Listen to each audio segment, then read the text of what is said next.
లండన్లో వెంకటేశ్వర స్వామి ఆలయం నిర్మించి విగ్రహానికి ప్రాణప్రతిష్ఠ చేశారు. ఈ సందర్భంగా నిర్వాహకులు మాట్లాడుతూ 5 ఏళ్ల సంకల్పం నెరవేరిందని, రాబోయే తరాలకు కూడా వెంకటేశ్వర స్వామి ఆశీస్సులు ఉంటాయని, హిందూ సనాతన ధర్మం కాపాడే ప్రయత్నం చేస్తామని చెప్పారు.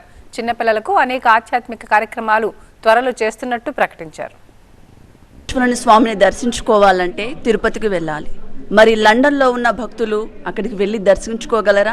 అందుకోసం లండన్లోని వెంకటేశ్వర్ల స్వామిని ప్రతిష్ఠించారు. సో మరి ఏ సంకల్పంతో ఇక్కడ ప్రతిష్ఠించారో ఇక్కడ మనతో పాటు చైర్మన్ డాక్టర్ రాములు గారు ఉన్నారు. వారిని అడిగి మరిన్ని విశేషాలు తెలుసుకుందాం. నమస్తే సార్. నమస్తే సార్, మీరు లండన్లో ఉన్న భక్తులకు వెంకటేశ్వర్ల స్వామిని ప్రతిష్ఠించారు కదా, ఏ సంకల్పంతో ప్రతిష్ఠించారు ఇక్కడ? ముందు ఓం నమో నారాయణ, ఓం నమో వెంకటేశాయ. మాకు ఎంత ఎమోషనల్ డే అంటే ఈరోజు వెంకటేశ్వర స్వామి ప్రాజ్ఞలు లండన్కి వచ్చాడు. మాకు ఎప్పటి నుంచో డ్రీమ్ ఉంది, వెంకటేశ్వర స్వామి లండన్కు, ఇంత గ్లోబల్ సిటీ, ఇంత పెద్ద సిటీ, లండన్లో వెంకటేశ్వర స్వామి లేడంటే ఎంత కొరతనో మన డివోటీస్ అందరికీ తెలుసు. కాబట్టి మేము బర్మింగ్హామ్లో ఉంది వెంకటేశ్వర స్వామి, అక్కడ నుంచి మేము నేర్చుకున్నాము ఎలా చేయాలో అని. ఏప్రిల్ 2018లో సంకల్పం తీసుకున్నాము, లండన్లో తప్పకుండా వెంకటేశ్వర స్వామి రావాలని.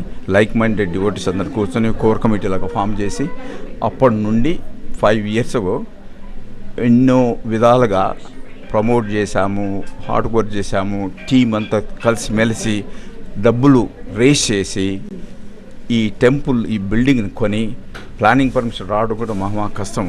మీకు అందరికీ తెలిసిందే, లండన్లో ఎలాగో భగవంతుని ఆశీస్సుల వల్ల ప్లానింగ్ పర్మిషన్ వచ్చింది.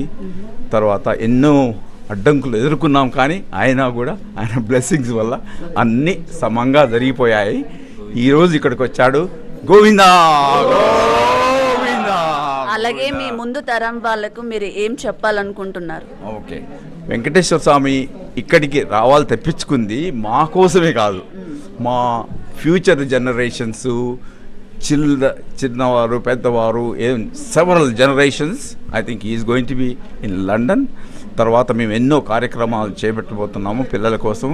వాళ్ళు మన హిందూ సనాతన ధర్మను మనం కాపాడుకోవాలి. వాళ్ళు మన కల్చర్ను, మన ట్రెడిషన్స్ను అన్నీ నేర్చుకోవాలి. వాళ్ళు మర్చిపోకుండా తరతరాలుగా జరగాలి.